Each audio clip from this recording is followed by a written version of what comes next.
On this episode of Narcissist Apocalypse, we talk with a survivor named Kelly, and Kelly was married to a wolf in sheep's clothing. It's a story of being good enough, smear campaigns, PTSD, and attempted murder.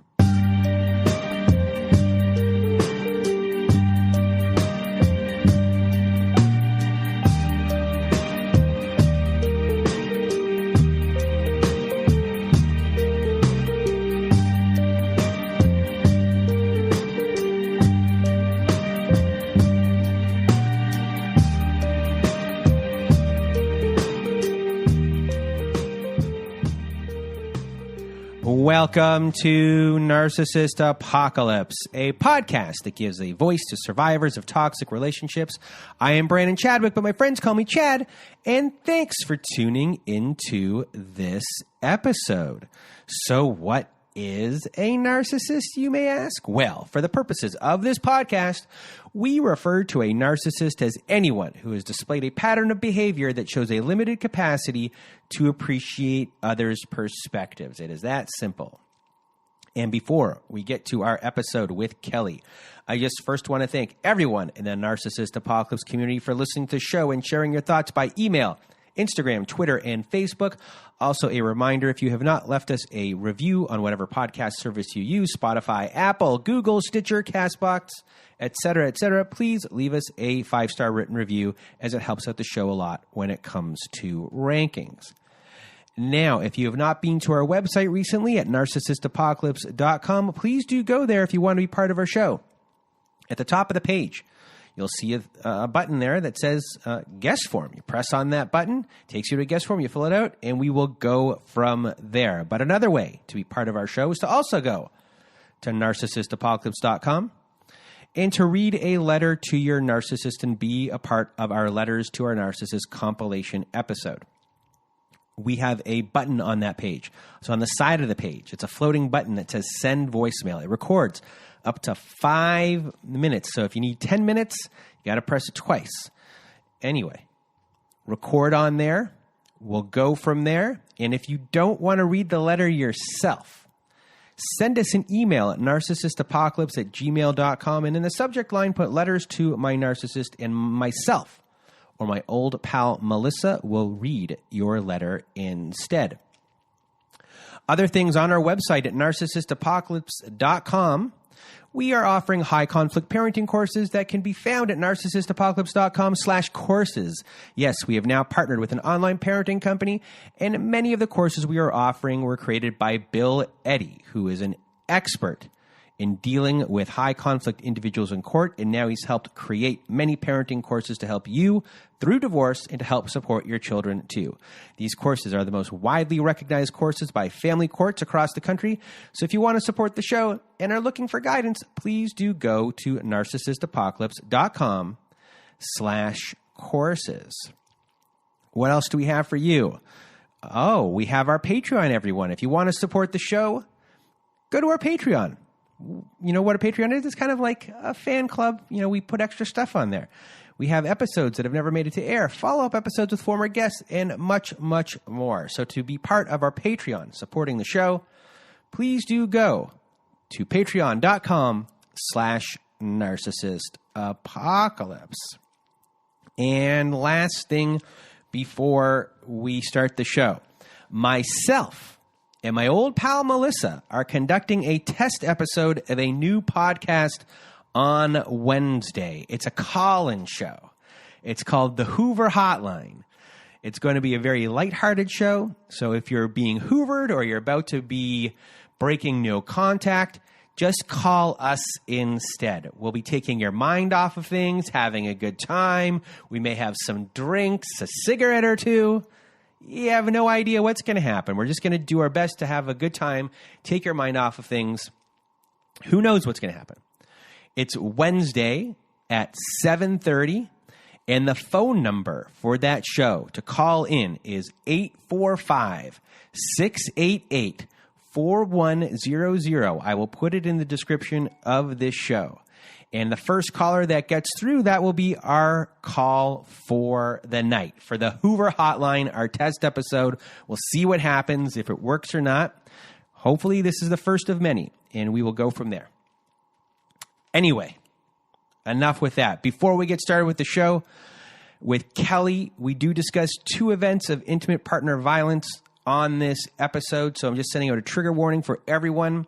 And I also want to thank Kelly for taking part on the show. She did a tremendous job telling her story, and I was hanging off of every word of this story. You barely hear a peep out of me this whole entire time. So, thank you, Kelly, for taking part. And now it's time for the show and for me to get out of my way and your way. Here is my conversation with Kelly. Welcome to Narcissist Apocalypse, everyone. With me today, I have Kelly. How are you? I'm great. How are you? I am doing well. And today we are going to hear your story of abuse. And you have a couple of stories. However, we're going to concentrate on story number 2. And one day you might come back and do story number 1 with us. But we'll do like a brief rundown for everyone to kind of get a good gist of what was kind of going on in your life. And still goes on in your life. And, this is a pretty kind of movie of the week, scary story. And, I'm just going to get out of my way and your way. Kelly, the floor is all yours. Okay, well, I guess to start just a little bit about myself, I'm just like I've always been. I was the shy kid in school. I was kind of nerdy. I'm a natural blonde, so it was kind of funny looking because I have naturally clear eyelashes and clear eyebrows, so kids made a lot of fun of me. And I think that it built a lot of self-esteem issues early on. By the time I hit middle school or I guess early high school, I got really, really pretty. I don't know what happened. It was like my mom calls me the ugly duckling for that reason, but I think the scars were already there.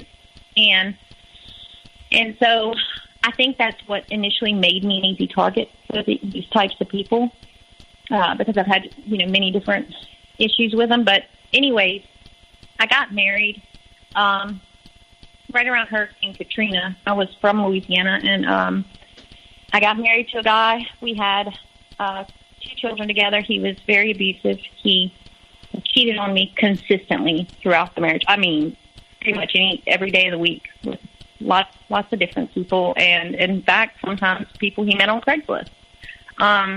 He and I finally got enough when the district attorney of the parish that we were living in basically was like, if you don't leave, I'm taking your children from you. So I had to move 2 states away to go to where my family was living because they had moved out of state, and it was good because of all his stalking and stuff. That was the only way I was ever going to escape that. And anyway, so I took my 2 kids and I moved up to this state and moved in with my parents. I had nothing.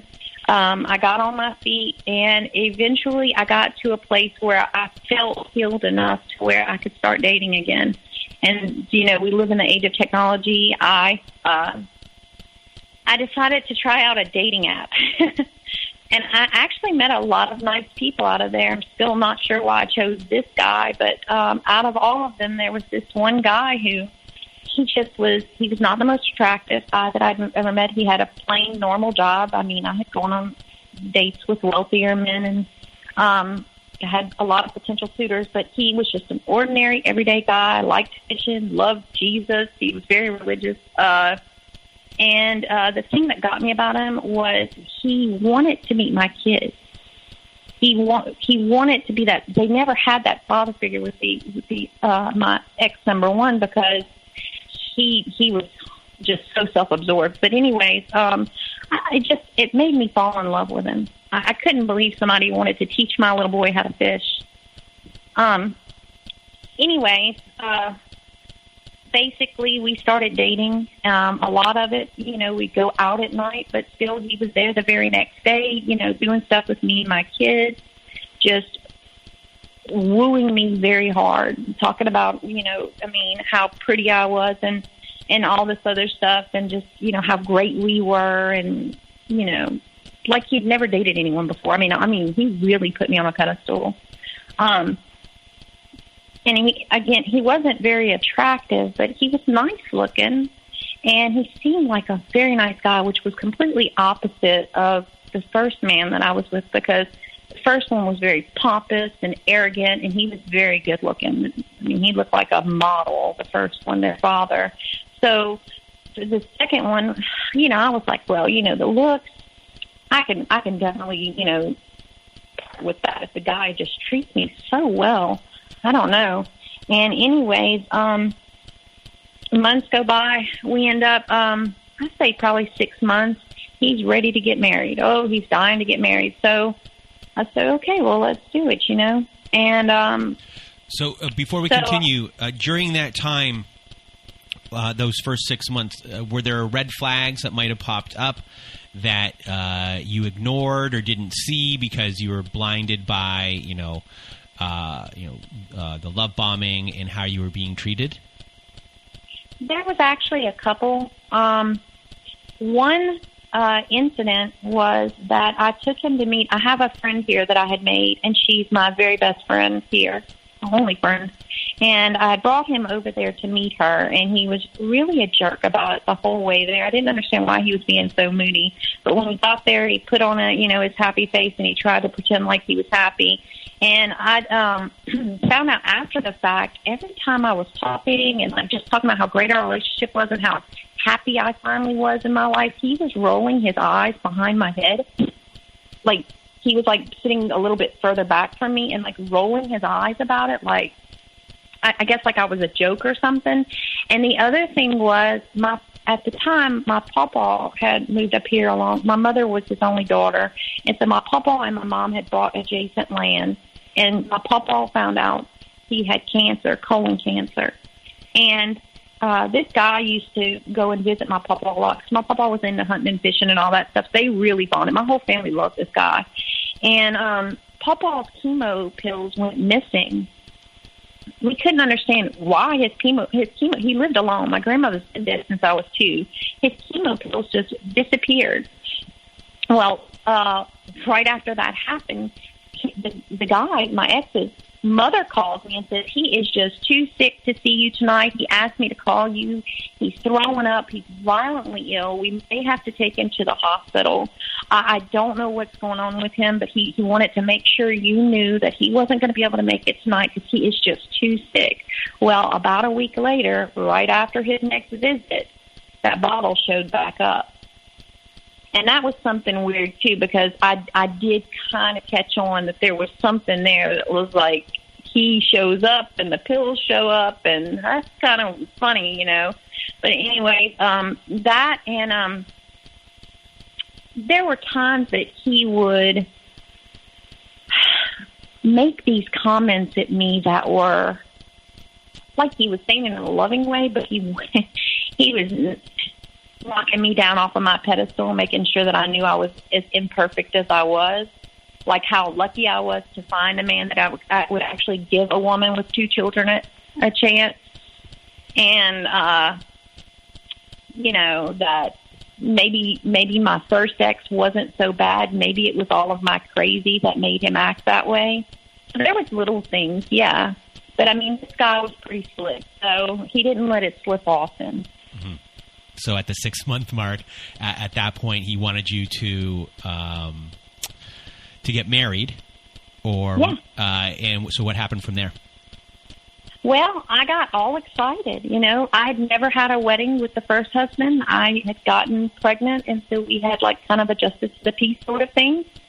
And so I wanted a wedding. My parents had never thrown me one. They threw one for my younger sister, but I never got to have the traditional wedding, so I was excited. And so I start planning. I've got a cousin back down from where I'm from who makes handmade jewelry, beautiful jewelry. And he had offered to make a ring for me because he had not given me a ring. He had offered to make a ring for me from scratch. This ex number 2 had diamonds that his mother had given to me once she found out he was planning to marry me. And she says, look, these are the diamonds that his father and got engaged to me with his grandmother. This is a family heirloom. They didn't look like anything special. They were just small little diamonds. But I would like you to include them in whatever ring you guys pick out. And he was there, too, and I took the diamonds, and I talked to my cousin who was a jewelry maker, and he was going to do it basically for free. I mean, no charge. And this guy's like, the ex is like, well, no, I don't want that. I don't understand why you're just put them away. Just put them to the side. You don't need a ring, and just making up all these excuses. And I'm sitting here trying to plan and stuff, and I'm like, well, I don't understand why your mother wants me to use these diamonds. You haven't given me an engagement ring. What am I to do? I've gotten you an engagement ring almost for free. Most guys would be happy. And he's like, I just don't even have time to think about this. I don't know. And so I just put the engagement ring thing to the side, and I settled for less, and I said, well, we'll still have a wedding. Well, in the meantime, my mother is pressuring me because she didn't want to have to take her adult daughter back in. I mean, what mother does, and her 2 kids. She's saying, if you guys are getting married, you need to go and get your own house. Well, my ex, he had always bragged about what good credit he had. He just this amazing credit. He made very good money at the plain, simple job he worked. It was decent money enough to get a home. I thought, why not? Our 2 incomes, we can do it. He's got great credit. Mine's not so great because of my divorce and because of the things I went through. But I'm sure with his, we can get a house. Well, we start looking at houses, and we get shot down left and right. I mean, just left and right. So now I know he has lied about his credit. I know he has. There is something definitely wrong in the situation. He won't give me an engagement ring. My pawpaw is consistently complaining to me that his pills are going missing, this pill, pain pill, or that pill. My mother is telling me she needs to talk to me, and he can't get a house on this great credit of his. And my mom's also wanting me to move out. Well, anyways, I'll get to why my mom wanted to talk to me in a few minutes, because it did take her a few months to actually sit down and talk to me. She didn't know what to think. I think she didn't want to believe what he said. But anyways, back to it. He basically, we had a house for sale at the bottom of the hill, another piece of property adjacent to where my parents and my pawpaw were living, and it was a little small 2-bedroom house. But the kids could share a room, and they were wanting a small amount for it. It had 6 acres. It seemed perfect, and I knew the deceased owner's daughter who now inherited. I thought maybe I could work out a deal. So somehow I talked to this girl. I tell her about my situation. I somehow talked her down to half price, and I got the loan on my own. Well, immediately when I get this going, he's talking about how he wants his name on it. He wants this in his name and that in his name and this in his name. And I'm thinking to myself, you didn't even help me get this place. But I'm happy and I'm in love and I'm marrying him. So I start trying to incorporate him, and we get the proper paperwork for him to be included on the title. But that he's supposed to go get that taken care of and stuff, because everything was already signed for and had gone through. The way we did the deal, my mom is a paralegal, so we were able to take care of most of it through her firm. So we didn't even need to include him, and it was pretty simple. Anyways, he never filed that paperwork. But in the meantime, he comes home one day, because we've already moved in this house and we're living together, but we're not married yet. He comes home one day and says, I've taken off Friday. We're getting married that day. And I said, okay, so no wedding. Why? Where? What is going on? He says, we'll go down to the courthouse. We'll get ourselves a marriage certificate, and we'll find a justice of the peace, and that's how we're going to do this. And then I'll take you down to we had this place that we would go to as a lake. He liked fishing and stuff, so he had his own boat. We'd go down there by the lake, and we'll go boat riding and do what we normally do, and that'll be how we celebrate our honeymoon. So I gave in. I got my mom to watch the kids. He locked up the house, And we get in the vehicle and we go and we get married in some attorney's office with his parents as the witnesses. My mom and dad were not invited. Still don't know why that didn't happen. But anyways, that night we are supposed to have our honeymoon. I'm all excited. The whole way he's being moody. He's being quiet. He's being weird. We check into a motel instead of the normal family house we stay at that's on the lake, which is weird. And immediately when I walk into this motel, it's almost like he did this on purpose, but when we walk into this motel, this girl behind the counter, she's younger than me. I was 4 years older than this gentleman. And this girl is in her early 20s, and by this point I'm 32. And she's acting jealous. She's acting moody. She's acting shifty. And I know that he hangs out in this town a lot when he's not with me. He likes being on the lake. He likes fishing. He does tournaments here. And she's just acting so weird. So anyways, we check in. We put our stuff down. He says, let's go down to the bar. So we go down to the bar, and the whole time, this girl has apparently gotten off of her shift. She's down at the bar. She's cutting up over here in the corner, dancing, making a big show of herself, almost like she knew him and she was trying to make him jealous. And he was continuously making comments about my weight. Another gentleman in the bar had come over, and this was not something abnormal to me. You know, he was flirting with me, and I just, talked with him, and we all played pool and stuff, and he's like, he's not flirting, because I walked over to him, I'm like, hey, he's flirting with me, I think he's flirting with me, just picking, and he's like, he's not flirting with you, nobody'd be interested in you, gained so much weight, stop. And in the meantime, this girl is really making this huge scene. And I was like, what's this girl's deal? Does she know you? I don't know her. I don't know anyone from here. I'm like, then why does she keep walking by, bumping you in the shoulder, winking at you, dancing, like provocatively, just acting completely crazy? I mean, just a second ago, she was working in the lobby. Most people don't act like that where they work, It was just weird. Anyways, I probably think that that was an ex or someone he was seeing even up until the point we got married, but I never did find out. Anyways, we go up to the hotel room after that. He is back to his moody self.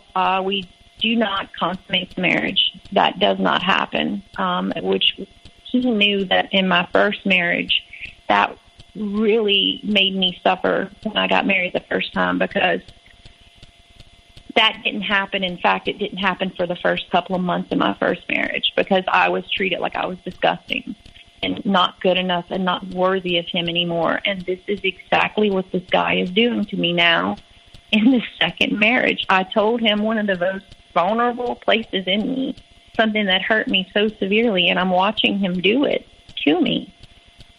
And he's acting like he just is not attracted to me. He'd like to go to sleep. He's completely exhausted. I'm crazy, and he just wants to go to sleep. So that's what he did.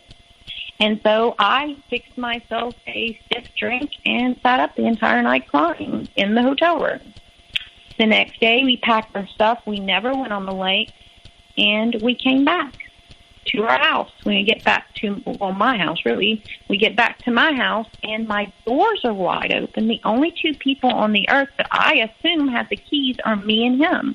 But we've been gone, and he said he locked them. The doors have been open all weekend. I have no clue what that was about. I don't know if he's made a key for his family members or what's going on here. So I just brush it to the side, and we come in. I'm upset enough already. We come in, we unpack, and we start our life together. Well, immediately I start noticing things. This house was in mint condition when I first looked over it. It's an older home. It's from the 50s. But the man who owned it, I knew very well. He was like a member of our family. He's an electrician. And he took very good care of this place, very, very good care. Well, the air conditioning went out almost immediately. I had a friend who worked on air conditioning, in fact, a neighbor, another older man, And he came over and looked at it, and he couldn't even figure. He says, it looks like somebody has made the wiring under the house backwards. It's the craziest thing, almost like they're trying to catch a fire. So he fixed the little thing, and whatever it is, I'm not really good with that stuff, but he fixed whatever it was, and he said, all right, well, we've got you fixed up, and my air conditioner was working again. And then all of a sudden, this ceiling fan was making noise, the one above my bed in my bedroom. And it was acting funny, like the lights were going on and off and acting weird. Well, I knew ex number 2 took school to be an electrician. I knew he knew how to fool with this stuff, so I asked him to look at it. And his dad knew how to work on this stuff. So I asked him to look at it. And it never did get fixed. And he is, I think, every time he touches something, breaking it more. For instance, we had bought a dishwasher to go in here since this place didn't have one. And he puts the dishwasher in, and it just won't work. Your house is the only house in the United States that a dishwasher won't work in. It just won't work. He just wasn't trying to help anything, and the things that I did have continuously would go out. Anyways, and then I started noticing he was working more. He would go to work for Monday through Friday the whole time we were dating, and he would have to work maybe one Saturday every couple of months.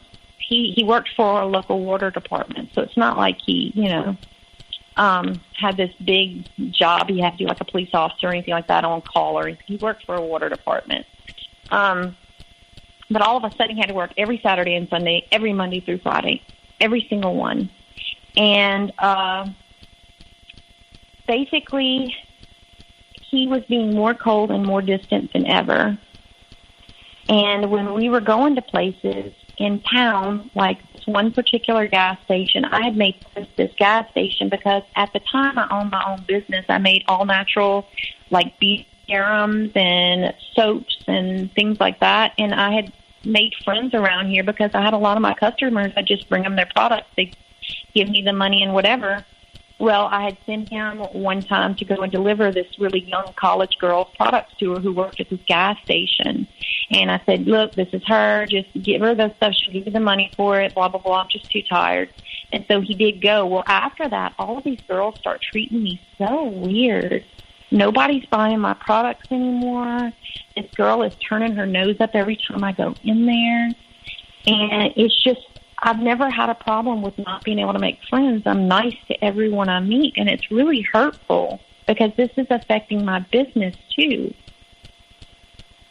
And anyways, he had friends back from where he was from, a town about 30 minutes from there, and we would go and see these friends all the time. Like, I'd get a babysitter, and we would go and we'd have drinks and sit by the pool and maybe barbecue and stuff like that. He'd introduced me to all of those during the wooing stage, and he would walk off with people, and then I would notice that person would no longer want to be around me or would act strange around me. And this was months after I'd met them, and I'd made a friendship with them. I'm not from here, so any friend I can get, I'm happy to have. But here now, after we're married, these people are starting to act weird towards me. And we went there one night, and they were telling us about how it was an older couple, how their son, who was his best friend, was getting married. And they were telling him about how he was going to walk in the wedding, and it was going to be at the beach, and this is what day it is, and all this other stuff. And so we had started making plans to go down to that. Well, they were telling us how we could stay in their condo, we could bring the kids, it would be free to us, all we have to do is pay for our own gas, and all this other great stuff. And I was excited to bring my kids to the beach. And so we all pack up and we go. And we get down there, and he rents us this really cruddy hotel room. And I'm like, why aren't we going to stay with, and why aren't we staying here? And he's like, I don't know, blah, blah, blah, blah, blah, blah, blah. I just want to stay. I want my own peace and my privacy and this and that, just making up excuses. Well, he's just blowing up my phone saying, hey, where are y'all at? We're having this big party. It's a wedding weekend. We're going to have so much fun. We're waiting on your kids. There's other kids here. Why are you guys not here? I said, I don't know. Let me ask X number 2. And X number 2, like, don't respond to her anymore. Don't say anything else to her. Just leave her alone. Well, so I didn't respond to her. Well, that was my mistake, because apparently he was on his phone letting her know that I was throwing a temper tantrum. I thought I was too good to stay in their condo. He had to spend all of this money to give me this nice hotel room for me and my children, and all of his money on his gas money, because I was unwilling to help him pay for any gas for this wedding. And the wedding is the next day. And so I show up at this wedding, and people are sneering at me because this is the lady holding the wedding, and she's friends with everybody there. And no one is speaking to me or my kids. No one will give us a seat. We have to stand during the whole wedding. And he walks off immediately once we get there to go walk in the bridal party. And we're just treated completely bad. Anyways, I really was hurt. We go to the reception, and no one talks to us. Me and my 2 children sit at the table by ourselves and eat our reception food. Meanwhile, he's flirting with the girls like he's not married, and he's dancing, and he's having a good time. He's acting like I'm not there either. On the way home, he picks a fight with me.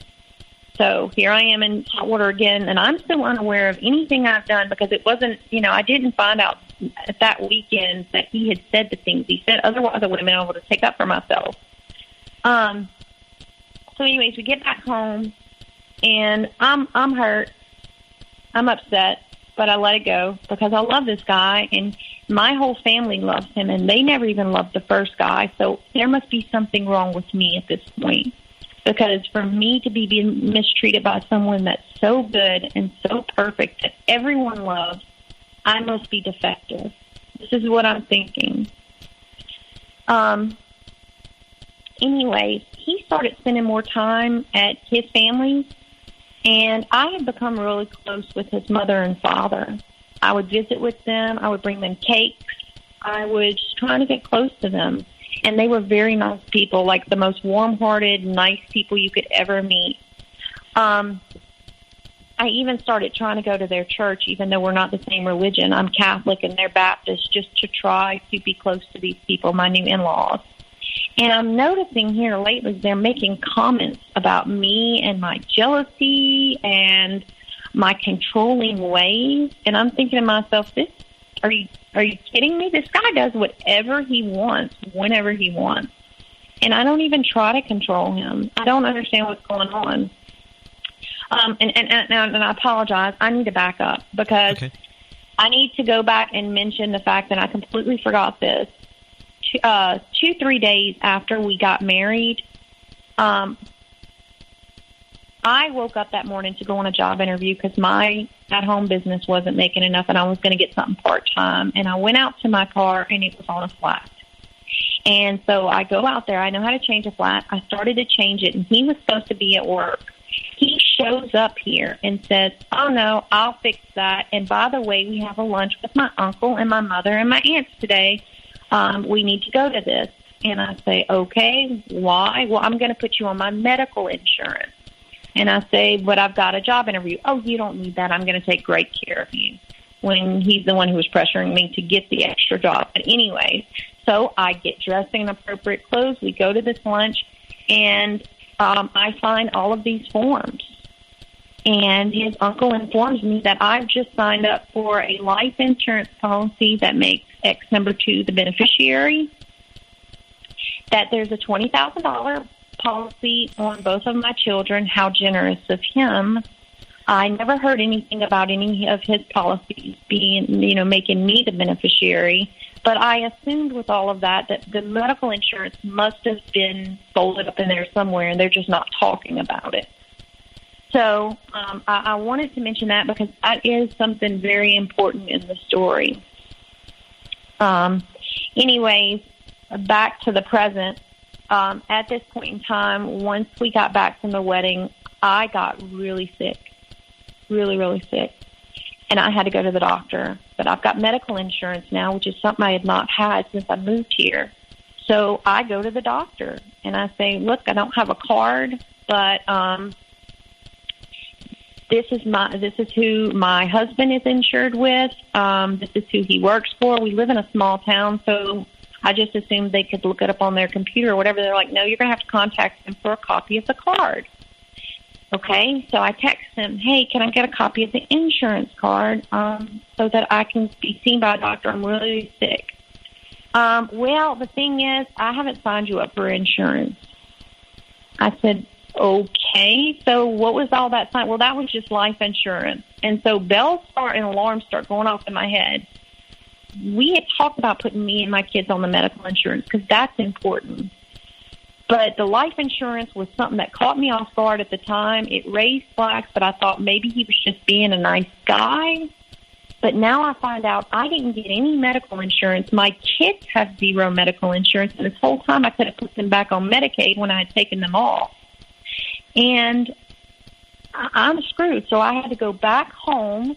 I had to just hope I got better, and I'm heartbroken because I've been lied to. Anyways, I did get better, obviously, and he wooed me back into just thinking it was an accident and a mistake, and he would go ahead and get it taken care of that week, and he did. And here's the kicker. He did put us on his insurance, but he put all of our birth dates as his. So every time we would have to go to the doctor, because he knew nothing, cared nothing about us to even try to learn our birth dates. So every time we'd have to go to the doctor, we would have to give 5 as our birthday, and it wasn't even the correct birthday. Like, I've got a 10-year-old child here, and that's not their birthday, clearly, but that's what we're having to give anyway. He did go ahead and do that because he knew that I was on to him. Well, his parents start coming around a lot more at this point in time. I don't know why they're doing it. It's awfully suspicious. I've gotten a job by this time. I'm working for a law firm. And when I'm showing up home from work, they're already there, and they live over 30 minutes away. So it's kind of weird. And they're just always sitting in my living room. They're always bringing us stuff. They're there almost every night of the week. Then they ask me if I will, because X number 2 has not yet added himself to the property, if I will allot them a piece of the property, a piece of the 6 acres, so that they can build a house to be near their son. And I was so in love with these people and so wanting to please my parents, especially after I had displeased them so much with the first husband, because they told me not to marry that guy. But this guy my parents adored. I was like, sure, I'll do whatever you want. You know, I'll give you come on out here. We'll pick you out an acre. Just let's do this, you know. And they had already started, you know, getting together contractors and seeing what kind of house they wanted to put out there. And all of this stuff gets set in motion. This is probably about October of the year. Anyway, so October is the month we're in, and he all of a sudden starts being very weird. He's disappearing. He's getting phone calls in the middle of the night and leaving the house saying he's got to go check on something at work. But when he leaves, he's only gone for like 20 minutes. His job's like further away than that. And then he comes right back. He's acting strange. He's disappearing a lot. Are you telling your parents about this? Because I assume that you don't know or you don't trust anyone in town, or maybe people back from where you were. If you had like a best friend back home, are you telling them all about the weird things, or are you afraid to because they love him so much? The thing is, with the shame and the humiliation I went through with the first one, I was afraid to, because everyone adored this guy. He really put on this facade that just made everyone around him fall in love with him. He was very meek. He was very humble, very down to earth, very sweet acting. Now, I knew he had another side, but they didn't. But I was afraid because I also, partially because of the abuse I had been through before, I blamed myself. I thought maybe I was so defective. Somehow I had caused this guy to like lose his cool all the time and have to call me names and have to, do stuff to me. Well, At one point, he disappears. He doesn't come back all night till about an hour before work. He comes in, he showers, he doesn't say a word to me. He comes out of the shower dressed in his work gear and goes to leave. And I stopped him and I said, hey, what is going on here? And he said, don't you ever talk to me like that. And he slapped me across my face. And I said, oh, my God, I'm reliving this. He's put his hands on me. What is going on here? Well, that evening he came home and he said, you know, you just make me so broke having to pay you and your children's bills and all this stuff, and which is not true because I'm paying part of the bills. I can't take this lifestyle anymore. I don't even have money to put money in my gas, in my boat, and I can't go fish like I want to, and this and that, and you're just a pain, and I just can't deal with it. I'm leaving. And I was like, what? Why would you leave me? I still don't understand. We have some money. Everybody's got bills. Everybody runs into hard times. What are you talking about? You're just going to leave? And I said, no. This can't happen. This can't happen because my parents are going to be disappointed in me, and I've got this mortgage to pay now. And so I jump in my car with my kids, and I take off to his parents' house because I think they're my allies. And I go over there, and I beg and I plead to know what is going on with him, why he didn't show up last night, was he there? I really love him with all of my heart. All I want to do is make him happy. I don't understand why he's leaving me. Can you guys please talk to him? Please don't let him in this marriage so soon. I can make it work. I can fix whatever's broken in me. I mean, I was really brainwashed. And the whole time I'm there, I don't hear from him until right at the end where I get a text message from him and says, you stupid bitch, leave my parents' house now. Apparently one of them had informed him. So I was sad, brokenhearted. I left. I went home.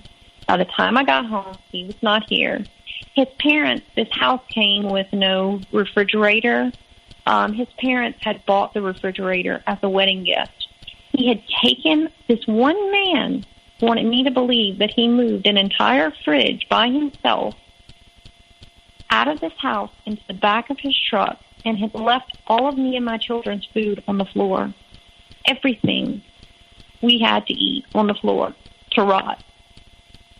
I had to call my parents, and I had to finally speak to them about this because I had to ask them for an ice chest and ice to keep some of my food, like my kids' milk and stuff, you know. And I was on his phone plan at this time because he wanted things in his name. He immediately cut my phone off. So I had no phone either. So I had to go over to my parents. I got the ice chest. I got the ice. I admitted to them. I blamed myself completely for this. I said, I don't know what I've done. This is weird. It doesn't make any sense because with the first one, I explained, with the first one, everything made sense. This guy knew what he was doing. He was pro at it, and he knew how to set me up and gaslight me real good to where I really did feel guilty for something, and I knew exactly what it was. But with this guy, it wasn't like he was even trying. He could just make up stuff, and automatically I had to believe him, and it just was what it was. I don't know how to... He had me so mind-twisted. I don't want to say the word I'm thinking, but he had me so mind-twisted that I couldn't see left from right, up from down. I was a mess. Anyway, he's gone for an entire week. And at nighttime, I have a garage outside, and at night I could hear the garage door opening, and I'm scared. I'm here by myself out in the middle of nowhere. So I'm scared. I look out the window. I can't see anybody, but at night I can hear somebody going in and out of my garage every night. My car's parked in there, a brand new car. Anyways, within that week, my brand new car won't crank. It won't crank.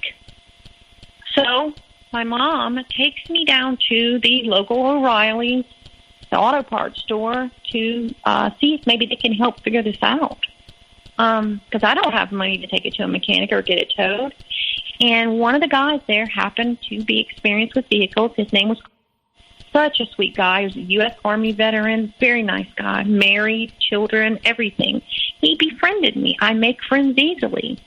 he's like, let me tell you something. I'm going to come over there and look at your car, and we're going to figure out what's going on. I am so sorry you've gone through all of this, because I opened up to him. I was like, look, I'm going through a separation right now. I am heartbroken, and this is not what I needed, And so he came over and he brought his wife. I said, but I wouldn't feel comfortable unless you brought your wife with you. I respect other people. So he did. He brought her. Her name was Brooke. I made friends with her immediately. Her kids played with my kids.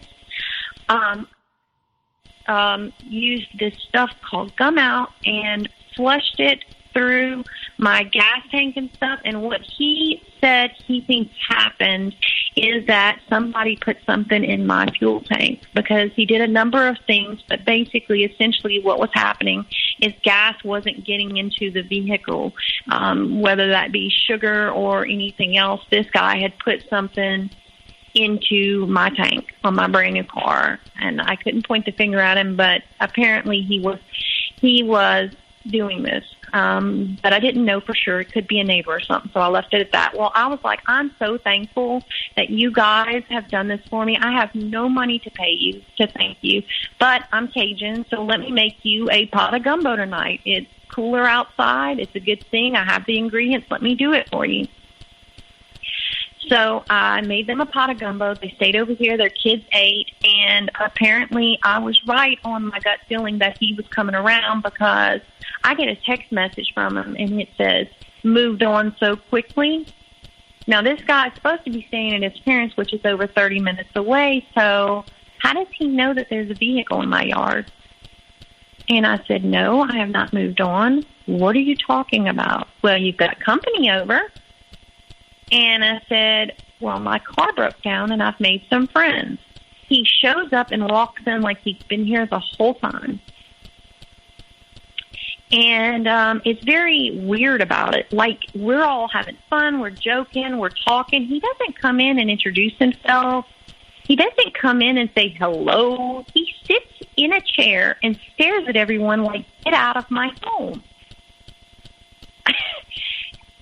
It made us all so uncomfortable that they gathered their kids and they left. I thanked them again, and I said I'd be in touch because I like making friends.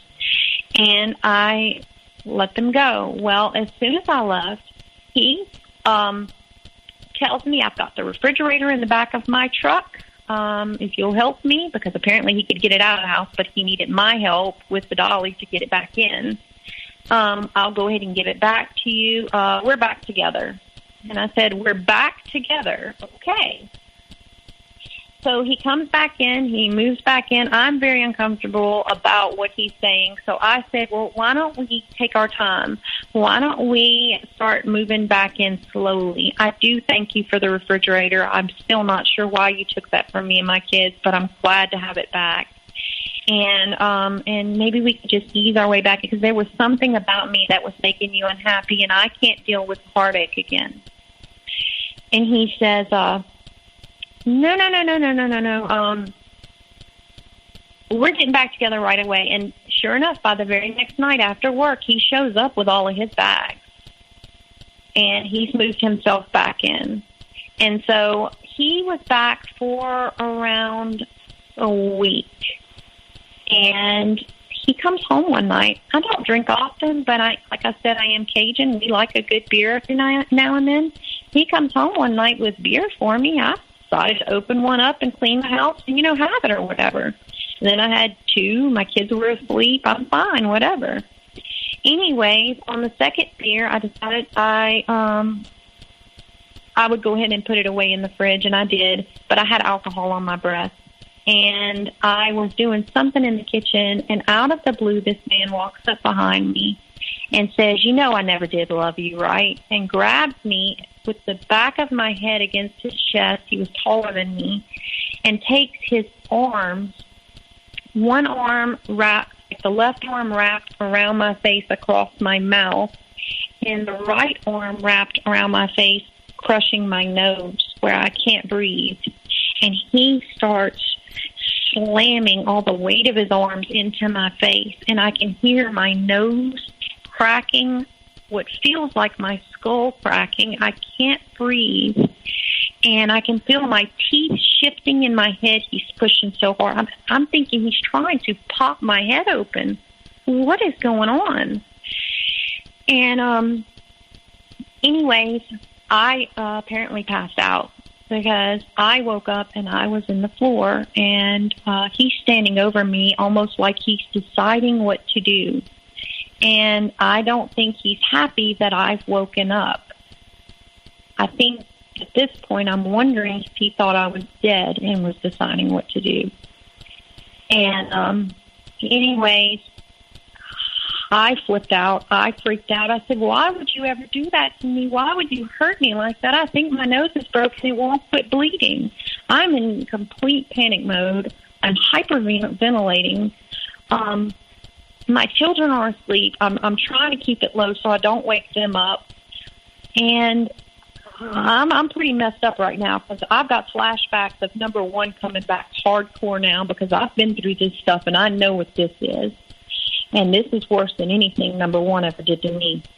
This man just tried to crush my face and I think kill me, but I'm not quite sure. And he says, well, you shouldn't piss me off. And I'm like, all I was doing was drinking the beer you gave me. Again, this makes no sense because he didn't even try to gaslight me or anything. Drinking the beer you gave me and cleaning the kitchen, okay. Well, the whole next couple of days, we do things together because I'm in such shock. I apparently haven't kicked him out. I'd never called the police. I was scared that, I've already called the police so much on the first one that they would think this is becoming a common thing with me now. And I was just scared. I was scared. I was out of my mind. I was scared to tell my family because they loved him. I was scared of all of it. I didn't know what to do. And I'm going to work every day, and my nose bled for like 4 days straight. It just wouldn't stop bleeding. It was on and off, but I knew it was broken. Anyways, he never apologized. I would ask him, why don't you apologize to me? Aren't you sorry for what you did to me? And he just stared at me blankly. Anyways, after all of that, he went back into high-flying romance time. We went back in the best part of our relationship ever. He was in love and happy with me again, and we were all good, and we were great, this and that. And we're getting close to Christmas at this point. And we're needing gifts for the kids. The kids expect Santa to come. They come every year. Well, I'm asking him, and he's saying, no, there's just no money for that. There's just no money for that. In fact, I'm not seeing any of his paycheck anymore, even to pay his own truck note that he brought into the marriage. I'm not seeing any of it. He makes way more money than me. In fact, I'm paying all the bills. And I got in such a bind, I had to sell my garage because my garage is one of those 10 metal buildings to make the extra money to make my house note that month. And I'm kind of wondering where all this money's going. Well, one night I come home for work, and I guess I either forgot to pay the light bill or I didn't have the money. I don't remember what exactly happened. I think I just forgot it, but I probably didn't have the money either. The lights were cut off, and he got home from work earlier than me, so he texted me, the lights are cut off, blah, blah, blah, blah, blah. And anyways, he texted me, the lights are off, blah, blah, blah, blah. And so I come home, and I'm freaking out. I don't know what to do. The light company is closed for the day. There's nothing we can do. I send my kids over to my parents to sleep for the night so they don't know because I don't want them to have memories like that. And the whole night, he is just vicious and crazy acting and telling me this is all my fault, picking this huge fight with me, and this and that. The next morning, he gets up. He screams and hollers at me. He breaks a window through the front door. I panic because of what he's just recently done to my nose and my face. So I take off running down the road. He calls his father. He says she's crazy. She takes off running barefooted down the road. I'm done, blah, blah, blah. So his dad shows up to mediate. And his dad says, what is going on between you two? He tells me that he just gave you his entire check with his $700 Christmas bonus on it. And you just blew right through every dime without paying any of the bills. What are you doing, girl? And I said, he is not, and he was standing right there, smiling at me. And I said, he did not give me any money. I have not seen a check of his in months. I've been paying all the bills by myself on a part-time job, making way less than he does. I said, tell your father the truth. Be honest for once. He said, all I remember is I gave her the whole check and it's gone. And that's why I'm so angry. Our lights are cut off and she spent through all of our money. And I'm like, tell him the truth.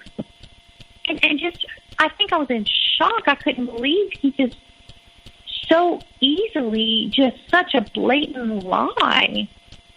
So now I have to borrow money from my mother to get my lights cut back on, which I did. And I have to miss a day of work to do it because you have to, this small town, you have to go up to the place. You have to redo all this. I had to go up there and pay it and do all this for them to cut it back on. And I have no Christmas gifts for my kids yet. And so I am stressed to the max. And so I go to work the next day and I know I had told you that he had cut off my phone. I did have my own phone at this time. I did get it shortly after he left me the first time. So this phone plan is in my name now. But anyways, I went to work. I come back. His parents are here again, which is weird. And I've been crying all day. It's a few days from Christmas. I'm upset. I don't know what to do. My kids don't have gifts. This does not look good. And they're like, what's wrong with you? Blah, blah, blah. Just like talking behind my back. I think she's losing her mind. Oh, almost like character with witnesses, you know? Almost like he had set them up to be there to look at how crazy he had made me finally, but not that he had made me crazy, that I had become crazy on my own. I don't know how else to explain it, but they left all upset because they thought I was losing my mind. They were concerned for my children's safety and all this other stuff because I was a mess at this point. I'd been through a lot. Anyways, after they leave, he decides he's going to go visit our friends that we always go to their cookouts and stuff. He's going to go. I said, well, okay, well, you know what? I need a distressor. Let me go with you. I will get my mom to watch the kids. I'll get dressed. I need to get away from this for a minute. I am freaking out here. And maybe we can discuss the kids' Christmas gifts because you've not contributed anything, and these kids aren't going to have a Christmas. And he's like, no, you're not going anywhere with me. And he leaves. So I was friends with this lady. I called Lisa. I'm like, was I not invited? Why is he acting like I can't come? Blah, blah, blah. Is he there? And other stuff like that. And basically the way it worked out is he never went there. And she was never having a cookout. It was the middle of the week. And also she wanted to know why I was being such a stuck-up person at the wedding. And then told me about what all he had said then. I wasn't responding to her text, and he was having to talk for me. And the things that he had said, basically that I was too good to stay in their condo. I didn't want to be around them. Just, stuff like that. And I was, like, shocked. Well, next day, he doesn't show up the whole night. Next day, after work, he shows up again. He's got beer for me again, because apparently that worked the first time. He hands me the beer, and he says, look, I'm sorry. Everything's going to be okay, blah, blah, blah. Well, I'm pretty stressed out, so I had about 3 of them. And I put my kids to bed, and I start cleaning for the night. It's something I've always done. I clean at night. And he comes in there and starts picking a fight with me out of nowhere. So I dumped out my beer, and I started warming up some breakfast burritos because I hadn't eaten dinner. And he stops the microwave and takes these hot breakfast burrito things out of the microwave and throws one at my face. It slaps me across my face and flies off onto the floor. So I run out of there because, again, I'm kind of scared of this guy. I know what he did to me last time. So I run into the living room, and I am standing by the Christmas tree trying to figure out, I guess, where I could hide. I don't know what was going through my mind. And he runs in there with the second breakfast burrito and throws it at my face again, and I get smacked with another hot breakfast burrito in the face, and this one flies into the Christmas tree. And I start yelling and screaming about how, I should have never, I finally lost this point. He had just pushed me too far. None of this makes sense. This is crazy. I did not sign up for this. And what does he do? He comes up behind me, and he does the same thing again. He puts my head up against the back of his chest. He grabs me up. He puts his arm around my nose and one around my mouth and strangles me out. And I start kicking things down and trying to do anything I can. My little girl wakes up, who is about 4 at this point in time. And she comes in here and she goes, please, please, don't kill my mommy. Don't kill my mommy. Please, please, please don't kill my mommy. And I can see her because he's got one arm, the one that's going over the nose is covering one eye, and I'm going in and out, but I can see her begging for my life. And I can't say anything, and I feel myself fading out. And I don't know how I woke up again that night, because I'm almost positive he had that shocked look on his face again when I woke up, that he was dragging me by my ankles out into the kitchen. And I somehow escaped from his hands around my ankles. And I took off running in my nightgown in the middle of December. It was raining that night with my 2 little kids in tow, and we take off running to the nearest neighbor, which is not my parents'. There is a house in between our land. It's the back part of my land that's adjacent to theirs. So there is like a Mr. George who lives next door to us, and he's a nice older guy. He lives alone, but he has a house like right here. So we take off running barefooted in the rain in our night clothes to his house. I get to his house. I'm screaming. I'm freaking out. I'm upset. I've got alcohol on my breath because he gave me beer. And Mr. Dodd lets us in, and he says, I'm not going to let you in unless you let me call the police. And I said, do whatever you need to. I am scared out of my mind right now. I think this guy just tried to kill me. And he called the police. Well, we saw the police show up over here. By the time that I had walked back over here with my children, he had already gotten a chance to talk with the police. And his story was, he was already packing his things by the time they got there. His story was, look, I just told her I was leaving her. I have someone else. She's pregnant for me. And I told her that. She flipped out. She started beating herself up. And then she took off running, even though she's got a cell phone, which she had taken during the fight. I couldn't find it, and I was too panicked to even try to grab it. I just wanted to get out of the house. Took off just for attention, and this is what she does. She's too crazy. I can't put up with her anymore. I told her I'm moving on. This is it. I had no idea he had anyone else, nor did I know he had a baby on the way.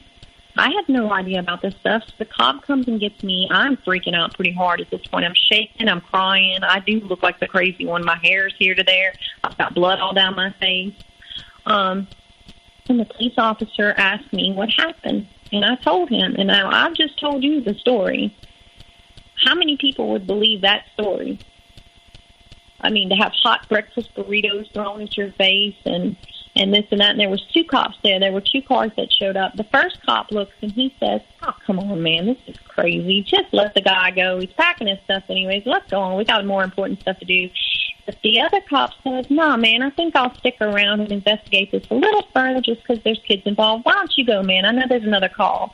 And so the other cop goes, and this cop, thank God for him, walks into my house. He sees the hot breakfast burrito in the Christmas tree, and he sees the other breakfast burrito in the floor. He sees my blood spatter all over the wall where I've told him this guy has strangled me out at. And he stops for a second to talk to my 4-year-old child, who explains it verbatim how it happened, because this incident has woken her up, so she's seen it all. And they arrest him. And so basically he went to jail for that night. I never slept. But the next day, my dad took me to the hospital as a victim of a violent crime because he was strangling me with the intent of killing me. I have the right to get a phone call when he is whenever anybody bails him out of jail or anything like that. I'm sitting in the doctor's office having my face examined because I'm scared. I don't even feel like when I look in the mirror, I look like the same person. I'm pretty beat up at this point. I look pretty awful. My eyes are swollen up. My nose is a completely different shape. I was once this beautiful girl, and now I'm ugly again, just like when I was a kid. I was pretty devastated. And I get the phone call that he's being released. So I hurried up. I told the doctor, hurry up, I need to get home. I need to protect my thing. We were supposed to change the locks after this. I'm so scared. Anyways, it took too long, and his dad had already made it here by that point. So we pull back up into my driveway, and his father is already there, and he's got the back hatch of his truck down as if he's ready to load up the refrigerator and take it from me again and any of this guy's personal belongings. And he's pretty mad, and he's acting weird. And so I said, please don't take our fridge again. Please, I didn't ask for this. Listen, I don't think you understand. I have done everything in my power to love this guy, and I still don't know what I've done wrong to deserve this. Please, my kids and I need a refrigerator. Please leave it. And he says, okay, fine, I'll leave it. But what are you talking about? Like, he doesn't know anything. Like, he's not the one who just bailed his son out of jail, because the son is nowhere to be found. But apparently he's acting like he knows nothing. So I tell him what happened. He says, well, if this is true, I'll do this and that, blah, blah, blah. But I don't think it's true, blah, blah, blah. Well, next thing you know, the bail bondsman shows up with my ex.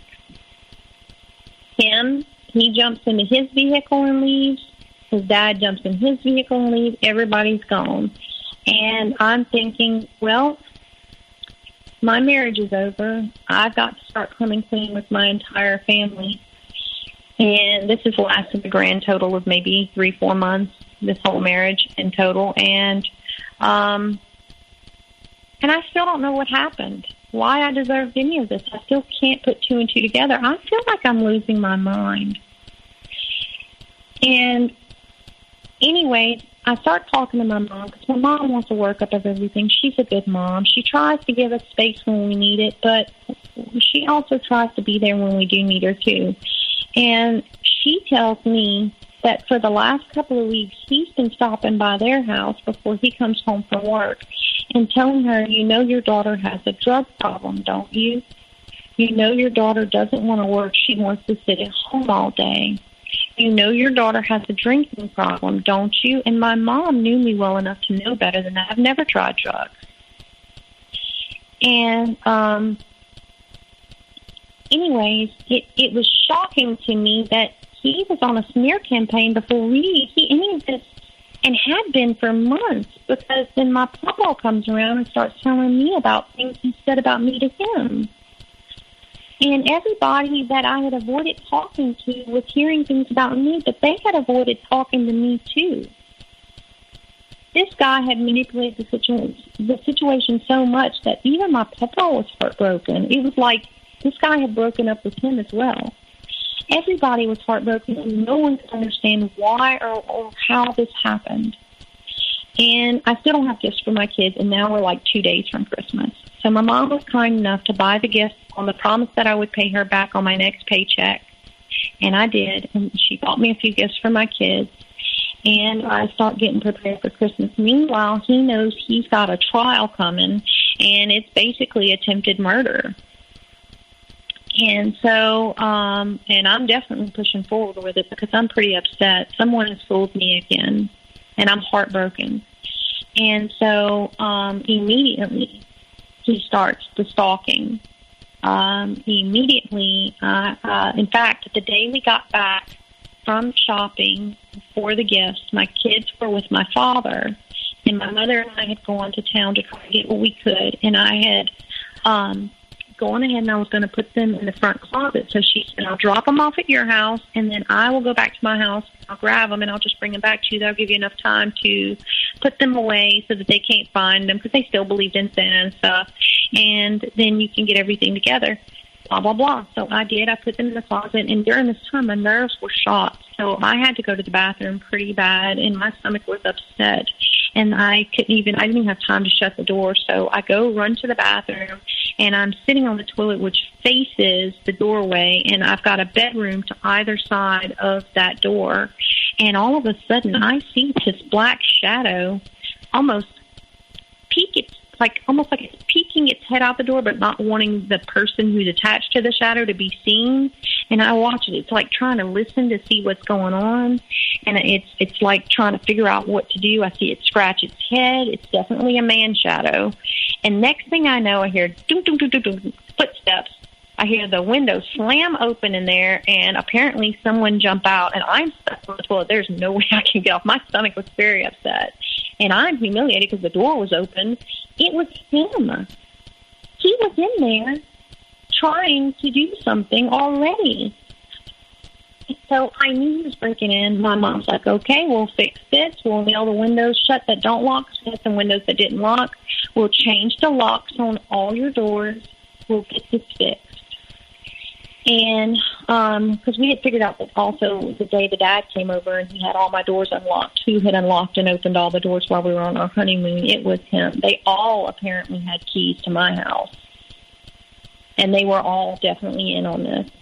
Anyway, we changed all the locks and nailed all the windows shut that weren't available to lock. And then the stalking only continued. The very next time that I was able to go to work, once I was healed enough, I come home from work, I start to feed my kids dinner. I hear four-wheelers in my yard, and they're sound like they're by my back door. So I step outside, and here he is with a pregnant girl on the back of his four-wheeler, and he's got a huge group of friends, and they're all on four-wheelers, and they're all screaming and hollering names at me and stuff like that. So of course I called the cops again because I had gotten an emergency protective order. But by then he was gone. By the time they made it there, he was able to get out of here. And he would, and during this time between then and the trial, he would do stuff like I would come home from work and there would be a note on my bed, and it would say, "You know how much I love you. You know how much I care about you," and just trying to woo me back. But he wouldn't sign his name, and it would be typed or something like that. It would always be to where if I wanted to take the bait, I knew whose number to call. But if I tried to call the police about it, there's no way to frame them, right? And anyways, the stalking and harassment continued for months on end until finally the trial came around, and I had been diagnosed with Ptsd. I no longer looked like the same person. He had ruined my face. And I was depressed. I couldn't go no more. And I decided maybe if I give him the plea deal, and instead of letting them go through and try him for the 20 years he's facing, if I let him get the plea deal, and I agree with the district attorney, he just gets probation, he gets a permanent restraining order from me. Everything is said and done. We're done with each other, and I can finally have peace. Well, because the stalking was daily. It was daily. And anyways, I went ahead with it. He got everything he wanted by getting away basically scot-free for trying to take my life. And he walked away clean. Well, he had made friends all around me, so it wasn't too long after that I found out about what his little scheme was. I found out that he did, in fact, he was cheating on me the whole entire time, that he did get a girl that was much younger than me pregnant. They had a baby on the way, which would make obvious sense why he was desperate for the money. Then I found out at another point that he had gotten addicted to methamphetamines, and that's apparently where his paychecks were going, or the most of them. And so that's every reason to want to cash out on two $20,000 insurance policies. And here I am. I've already dropped the charges. I've let the trial go through. I've done it all. So there's no way to go back and say, hey, wait, I changed my mind, district attorney. It sounds pretty scary, locking back up. So I basically had to just accept it. Except that this person had married me, most likely from day one, considering he had put the life insurance on me 2 or 3 days after we got married. He had put the life insurance policy on me only to kill me at some point, and possibly my children, most likely my children, because who doesn't want $40,000 extra money? And that's all I'm good for. That's my entire worth. And now that he's gone, he's changed the way I look altogether, so I'll never be the same person again. I had a lot of coping to do. And he's been able to move on with his life free as he's ever been and just have probation and, a restraining order. It was very scary for me. It was very upsetting. But I said, well, at least, when I file this divorce, I'm going to make it very clear that if he hasn't already gotten rid of the insurance policies, that it needs to be done. And that's what I did. I filed the divorce and I did all of that. And long story short, after he got his way, a lot of the stalking did stop. He still had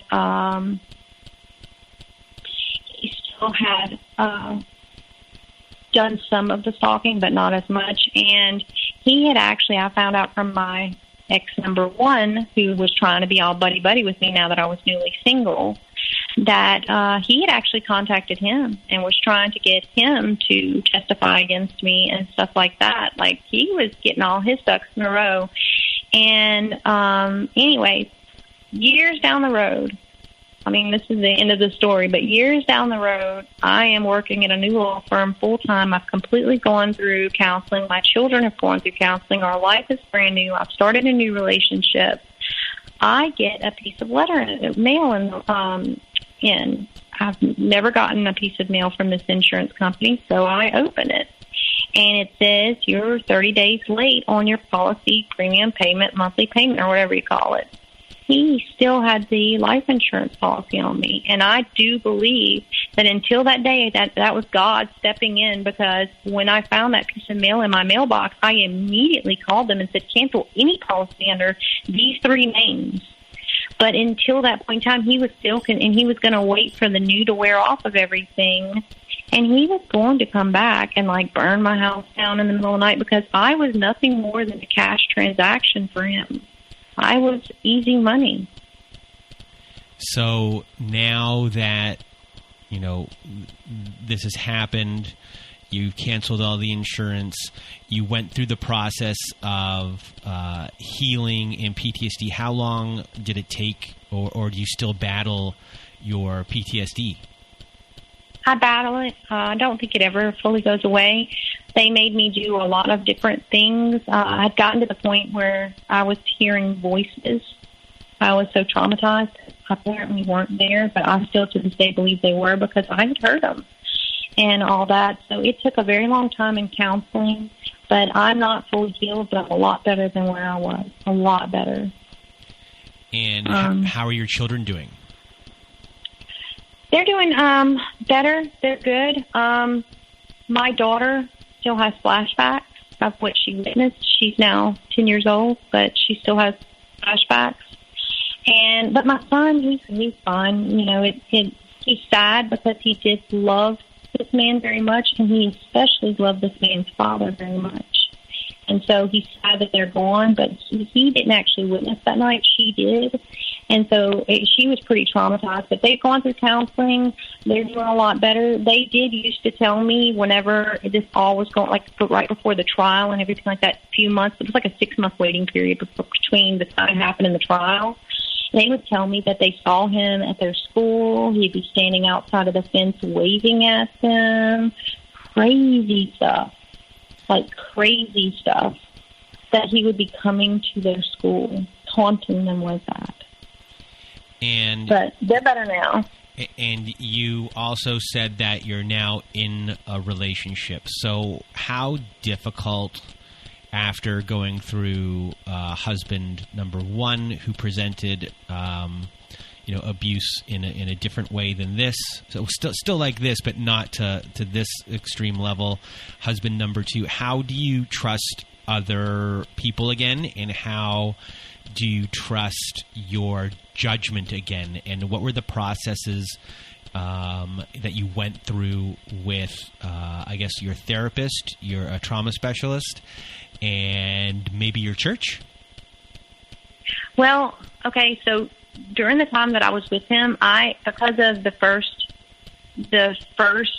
relationship, I had kind of gone away from my faith. That's why I was willing to go to his church. I'm Catholic. And so I had completely strayed away from my faith. I was dabbling in other religions, but I really wasn't a very faithful person or anything like that. I completely went back to God. I 100% went back to God immediately, wholeheartedly. And God was the only man in my life for 2 years. I couldn't even be near another man. I remember like 8 months after it happened, a boy walked up to me in Walmart, a man, whatever, boy, man.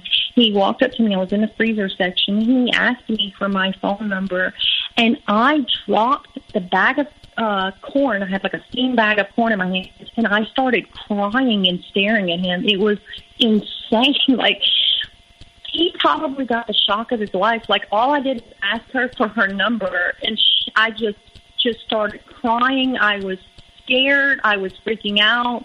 I dropped my stuff out of my hands. He ran away. So God was the only man in my life for 2 years. And then I wasn't ready to date whenever I did start dating again. I had known this guy since high school, the one that I date now. I know his whole family. He had been after me for years and years and years since high school. And I don't know, maybe it was the distance between us or something, or, I just always would reject him. I wanted him to be on the friendship level and nothing more. You know what I mean? Mm-hmm. And he waited, and he was patient, and eventually I gave him a shot, and it was a very slow process.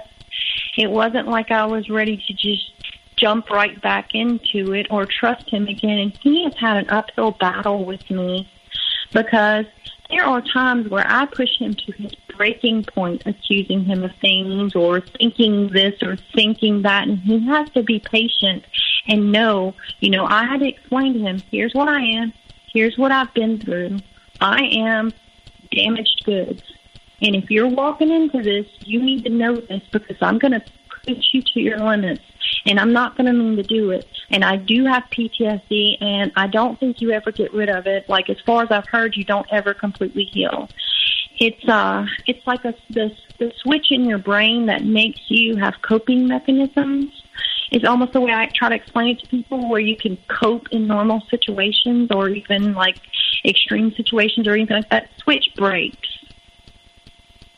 And so there are no coping skills. I'm scared all the time. I think people are watching me. I think I'm being followed. I have a lot of issues because of what I've been through. But I'm a lot better now. But he has helped me to trust men again, because when I think he's cheating on me, he says, no, I love you. Here's my phone. Or when I think, like one time we got into an argument, and he loves me, but he's not going to put up with me, okay? If I start yelling and getting into his face, he's going to be like, hey, And when he did, I freaked out. I almost fell out on the ground. I got scared. I wanted to run away. I wanted to break up right away. I didn't want nothing to do with him. But he knew what to do. He just calmly was like, no, I will never put my hands on you. I will never hurt you. This is going to be okay. And he's had a lot of work to do. As far as it's like my counseling and stuff, the things that she most helped me, she was actually the best counselor. Like, God put me into her office. Her husband is a U.S. Army veteran, and he has PTSD. So she was the best help I could have ever got. She gave me tools that would help me in everyday life, so that eventually, because I couldn't work, they took me out of work completely that first whole year. Then she wouldn't let me go back to work. She made me get my feet wet again. I was able to work at a Dollar Tree store part-time just to get my feet wet to see that handle working. And then finally, after all of that, it's like a job landed in my lap, almost like I was on the right path, because I had found God again. All of a sudden, this law firm's like, hey, we want you. But she gave me techniques like when I think people are following me, like if they're in cars or they're staying, I have to make eye contact. Because the thing is, with PTSD, when you are do you think you always think people are following you and stuff like that, but you don't look at them. It's like you see them out the corner of your eye, and she's like, I want you to look them dead in the face. And the other thing is like restricted areas or people getting in your space or making you feel confined in any way or anything like that. You know, she's like, even if you're on a bus and you need them to stop, you say, hey, I need you to stop the bus, and you get out and you walk around. But you need to have clear boundaries. You need to respect those boundaries, and you need to take the time, whatever time that is, that you need to heal. And she just gave me like lots of useful techniques to use to help me. And it took a long time to even make me use those techniques because it took a lot of courage. I was scared of the world after this man. I mean, I did not ever, I swore I was never going to, Jesus was the only man for me. But then, you know, this guy came along and I gave him a chance. I didn't go out and go on dates or anything like that. There was no more of any of that for me. So yeah, that's how it happened. So before we end off our show today, do you have words of advice for people who are going through the same thing that you went through?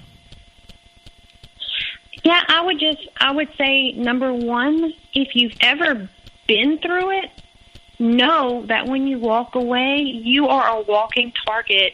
You need to take the proper time and counseling that it requires to heal yourself, because I thought I was healed. I thought I was good. I felt good. I mean, I had gotten away from this man, and I didn't take the proper steps that I need, and so I was a walking target for an even worse man. And two, I mean, when people start showing you, when people show you with their actions and their words, their true colors, believe them. Don't think it's in your head or anything like that.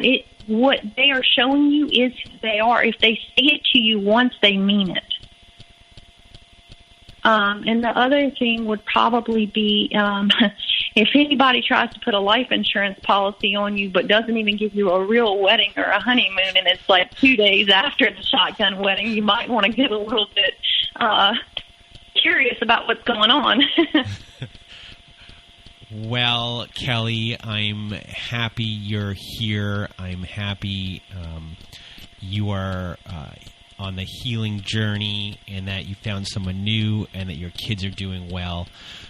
Your story is going to help a lot of people. You know, this is Domestic Violence Awareness Month. So, thank you very much for being here and sharing your story, and we might do a story of your first story as well, but we'll get there. So from the bottom of my heart, thank you for being here with me today. Thank you. And for everyone else who is listening, I hope you have a good night.